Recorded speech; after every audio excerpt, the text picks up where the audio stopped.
KKMD 905화 터키 밀리터리 채널 톨가 웨즈벡 영상 번역 1800회 시험 비행을 무사고 조기 완료한 KF-21 보람에 터키 칸이 가야 할 길을 먼저 증명하다.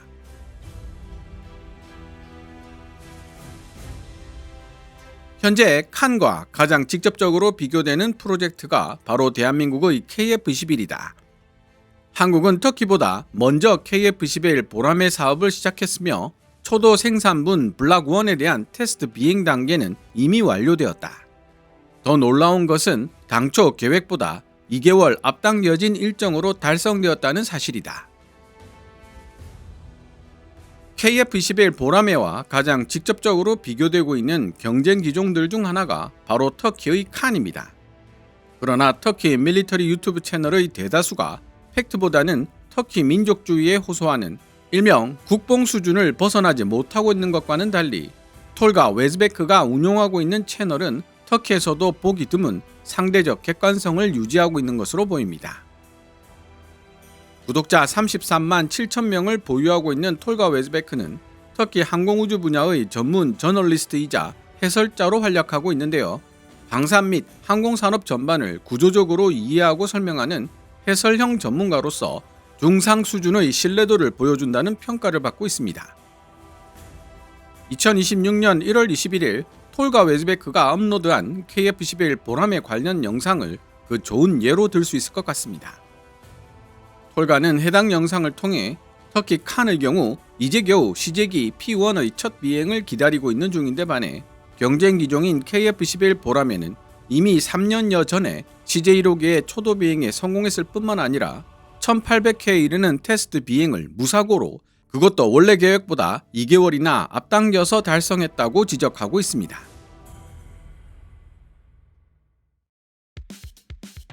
그뿐 아니라 KF-21 보람의 공동개발국 인도네시아에 대해서도 프랑스, 미국, 대한민국, 그리고 터키까지 총 4개 국가의 전투기를 동시에 검토 및 도입하는 매우 이례적인 행보를 보이고 있는 흥미로운 나라라며 에둘러 비판하는 모습도 보여주고 있는데요. 인도네시아가 도입하기로 결정한 기종은 터키가 자체 개발한 국산 엔진 TF35000을 탑재한 칸 블락2라는 중요한 정보까지 알려주고 있습니다. 톨가는 대한민국도 자체 항공 엔진 개발을 시작했다고 전제하며 2027년부터 2040년까지 14년이라는 시간을 투자한다는 장기 계획을 세웠다고 지적하고 있습니다. 물론 이 14년은 한국형 F414 엔진을 개발하고 실제 기체에 탑재하여 테스트하는 과정까지 모두 포함한 시간이겠지만 아직 시제기조차 띄우지 못하고 있는 터키가 좀 더 직설적으로 말하자면 한국보다 최소 10년, 어쩌면 20년 이상 뒤처지는 기술 수준에 머물러 있을지도 모르는 터키가 자체 항공 엔진 TF35000을 탑재한 칸 블락2를 가까운 시일 내에 인도네시아에 조달하는 것이 가능하겠는가 라는 반문일 수도 있다는 생각이 들었습니다. 톨가는 이러한 반문에 대해 인도네시아는 터키 자체 엔진을 장착한 칸 블락2 모델을 채택하기로 결정했지만 향후 해당 수출건이 어떻게 전개될지 지켜볼 필요가 있다는 애매모호한 답변을 내놓고 있는데요. 재미있는 것은 중국 시진핑, 러시아 푸틴과 함께 권위주의적 통치의 대명사로 불리고 있는 에르도안 대통령의 정책에 대해 대체로 우호적인 태도를 보이는 터키 언론에서 지켜볼 필요가 있다는 표현은 주로 부정적 의견을 에둘러 내비칠 때 사용하는 표현이라는 사실입니다. 즉, 톨가는 칸의 인도네시아 수출은 현실적으로 실현되기 어려운 이야기로 보고 있다는 뜻인데요. 제가 생각하기에도 신뢰할 만한 성능을 지닌 터키산 항공 엔진을 탑재한 칸 블락2를 볼 수 있는 시기가 언제쯤 될지 예상하기 어렵습니다. 그렇다면 톨가 웨즈베크의 상대적으로 냉정한 평가에 대한 터키 네티즌들의 반응은 어떨까요? 먼저 톨가 웨즈베크가 2026년 1월 21일에 게재한 영상을 번역해본 뒤 터키 네티즌들의 반응을 유형별로 호응이 많은 순서대로 소개해보도록 하겠습니다. 톨가 웨즈베크 영상 원문은 노란색 글자로 제 개인적인 생각이나 역주는 하얀색 글자로 표시됩니다.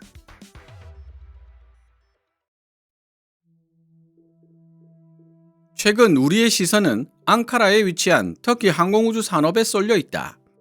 국가전투기 칸의 시제기인 P1의 초도 비행을 기다리고 있는 상황에서 경쟁 관계에 있는 다른 전투기들의 동향을 주시할 필요가 있다. 현재 칸과 가장 직접적으로 비교되는 프로젝트가 바로 대한민국의 KF-21이기 때문이다.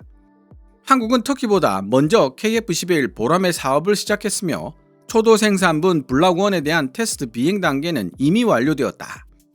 더 놀라운 것은 당초 계획보다 2개월 앞당겨진 일정으로 달성되었다는 사실이다. 오늘 영상에서는 한국 상황에 초점을 맞춰 KF-21 사업의 현재 상황을 함께 살펴보고자 한다.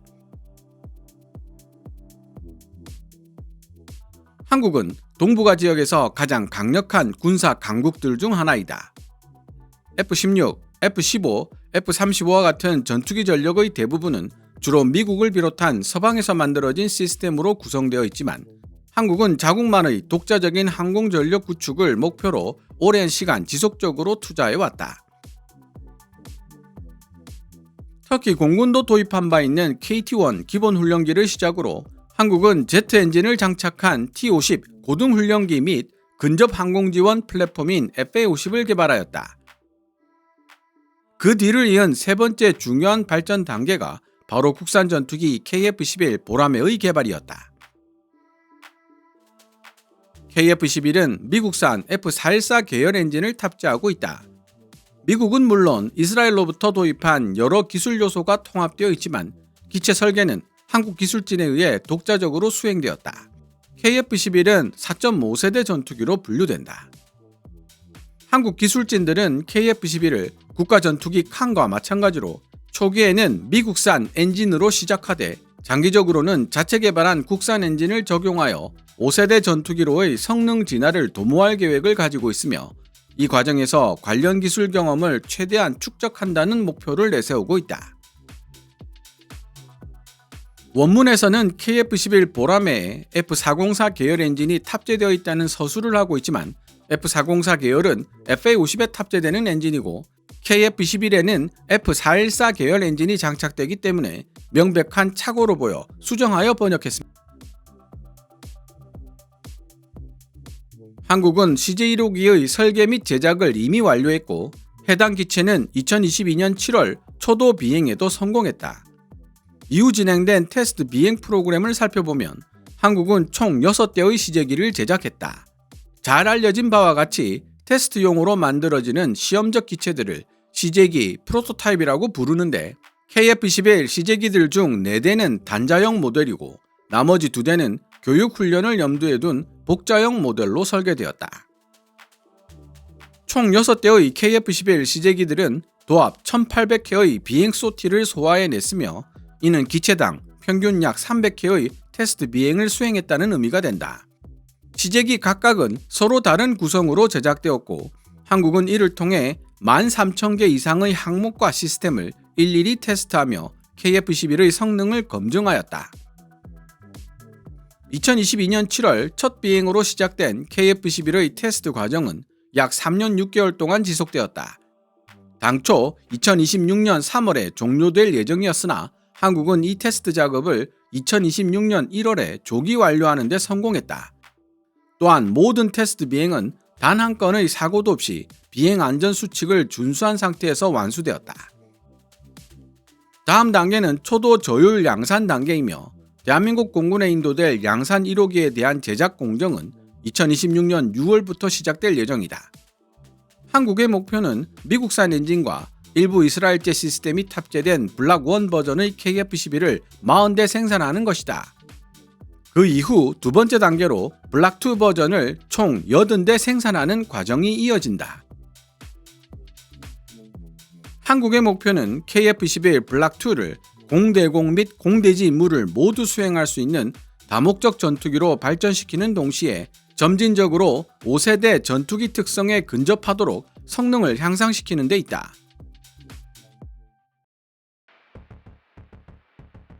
물론 KF-11 사업을 이야기하려면 프로젝트의 지분을 20%나 보유하고 있는 인도네시아를 빼놓을 수 없다.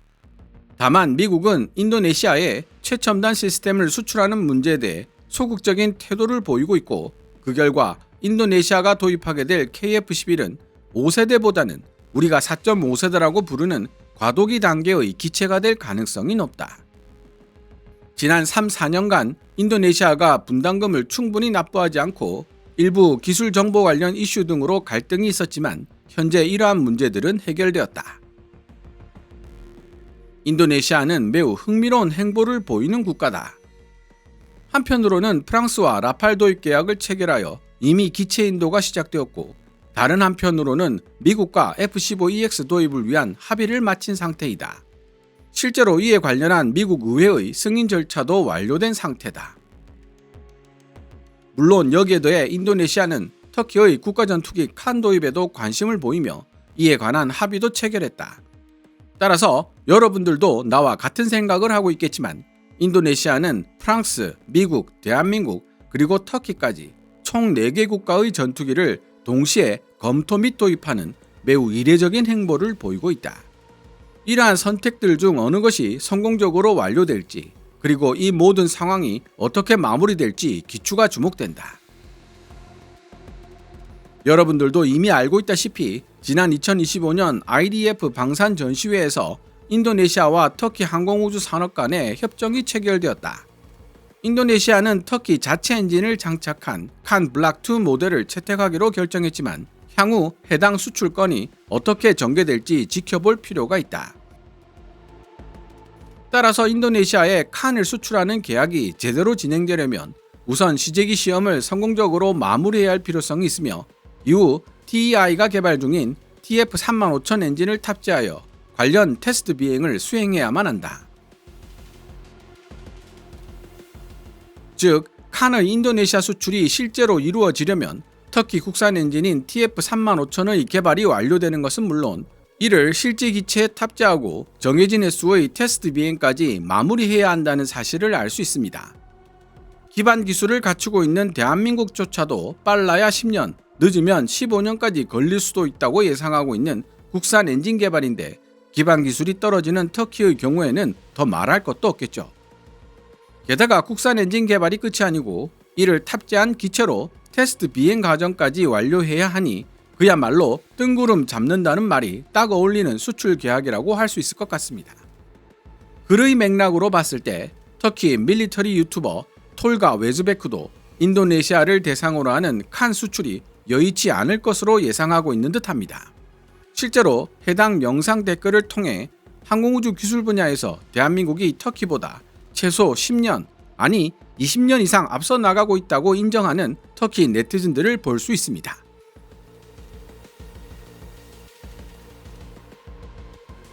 KF-11과 관련해 또 하나 중요한 진전은 영상 서두에서 언급했듯 한국이 독자적인 항공 엔진 개발을 위해 내디딘 행보이다. KF-11 기체 개발 및 테스트 비행과 관련된 일정들은 매우 빠르고 안정적으로 소화했지만 항공 엔진 개발은 향후 14년에 걸친 장기 과제로 설정되었다. 한국 정부는 이를 위해 34억 달러, 한화 약 4조 5천억 규모의 예산을 책정했으며 2027년부터 2040년까지 14년간 진행할 예정이다. 사업의 목표는 KF-11에 사용 중인 F-414 계열 엔진을 대체할 수 있는 5세대급 항공 엔진을 자체적으로 설계 및 제작하는 것이다. 한국이 자체 항공 엔진을 개발하겠다는 선택을 한 이유는 무엇일까? 한국의 전투기 수출 과정에서 미국이 엔진 승인과 관련된 문제를 지속적으로 제기하고 있기 때문이다. 한국의 목표는 자체 개발한 항공 엔진을 탑재한 전투기를 만들어냄으로써 미국의 수출 통제에서 벗어나는 데 있다. 여러분들도 이미 잘 알고 있는 것처럼 엔진 문제는 터키에게도 매우 중요한 사안이다. 한국은 엔진뿐만 아니라 A사 레이더 및 기타 주요 항전 장비도 국산으로 대체할 계획이며, 소위 블락3로 불리는 단계에서는 국산 엔진 및 항전 시스템을 통합하여 KF-11의 국산화율을 극대화시키겠다는 구상을 가지고 있다. 과거 KF-11 사업이 시작될 당시 한국은 터키에 공동개발 참여를 제안한 바 있다. 그러나 한국은 KF-11 보람의 관련 정보 공유에 있어 매우 소극적이었고, 터키는 주로 단순 부품 생산 위주의 역할을 제안받았다. 이에 터키는 KF-11 보람의 사업에 크게 매력을 느끼지 못했으며 결국 독자적인 길을 선택하게 되었다. KF-11은 칸보다 크기가 작고 무장 탑재량도 다소 낮은 기체라는 점에서 쌍발 엔진이 탑재된 F-35라고 표현할 수 있을 것 같다. 반면 우리 터키의 칸은 이들보다 더 큰 무장 탑재량과 긴 항속 시간을 갖춘 대형 기체라고 할 수 있다. 한편 차세대 전투기에 요구되는 능력들을 살펴보면 기체 자체의 단순 성능 외에도 엔진 기술과 센서 융합 능력, 그리고 전투기 자체가 무인화되어 운용될 수 있거나 유인기로서 다른 무인기들을 지휘 및 통제할 수 있는지 여부가 5세대, 6세대 전투기의 주요 특징으로 부각되고 있다. 전투기를 개발 및 생산할 수 있는 능력을 갖추는 동시에 엔진 기술, 센서 융합, 그리고 유무인 복합 체계와 관련된 다양한 기술들을 완성해내는 것은 매우 중요한 과제다. 이러한 측면에서 테스트 비행 일정을 성공적으로 완료한 한국은 참으로 중대한 진전을 이룩했다고 평가할 수 있다. 한국이 해낸 것처럼 우리 터키도 칸과 터키산 TF35000 엔진 개발 사업을 성공적으로 마무리할 수 있게 되기를 기대해 본다.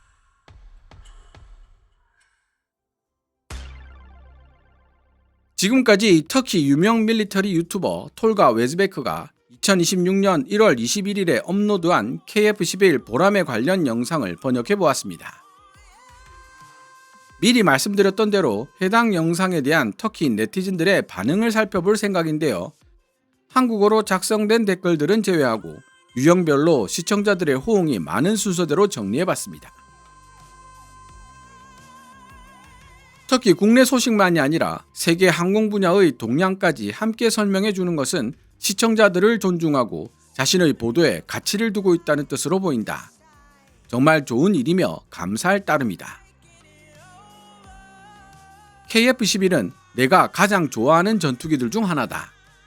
외형도 정말 멋지고 우리 칸에게 좋은 참고 사례가 될 수 있는 전투기라고 생각한다. 좋은 영상에 감사를 표하며 우리도 가능한 빨리 우리에게 가장 이상적인 형태로 설계된 칸을 실제로 볼 수 있게 되길 바란다. 칸에 대한 몇 가지 소소한 문제점을 지적하고 싶다. 우리 칸의 기체 표면은 왜 그렇게 인공적으로 보이는 것일까? 도장 때문인지 아니면 표면 코팅 때문인지 알 수는 없지만 F-22 랩터를 보면 정말 멋있고 심지어 KF-11의 표면도 랩터와 비슷한 느낌을 준다. RAM 전파 흡수 도료로 마감한다면 그들과 비슷한 느낌을 낼 수도 있겠지만 지금 상태는 뭐랄까 마치 배에 쓰는 페인트로 칠한 것처럼 보인다. 그리고 수직꼬리 날개도 지금처럼 위에 얹는 형태가 아니라 엔진 옆쪽에 위치하는 게 더 좋지 않았나 싶다. 스텔스 성격의 전투기들은 보통 엔진 옆쪽에 수직 미익을 배치하는 경우가 많고 그 편이 훨씬 더 보기 좋게 느껴진다. 전투기를 설계할 때 디자인과 미학도 나름 중요한 역할을 한다고 생각하는 입장에서 처음 공개되었던 멋들어진 시제기 모습에 비해 지금 칸의 모습은 그때의 느낌에서 많이 멀어진 것 같다. 한국 같은 나라조차 항공엔진 개발에 14년이라는 기간을 잡았다. 항공엔진은 만들면 끝인 단순한 물건이 아니다. 얼마 전까지 중국도 러시아에서 항공엔진을 들여왔을 정도다. 그런데 우리 터키의 현실을 보고 있노라면 마치 내일 당장 국산 항공엔진이 준비될 것 같은 분위기를 보여주는 사람들이 많다. 솔직히 전혀 현실적이지 않은 태도다. 저쪽 한국은 우리보다 10년은 앞서 나간 것 같다.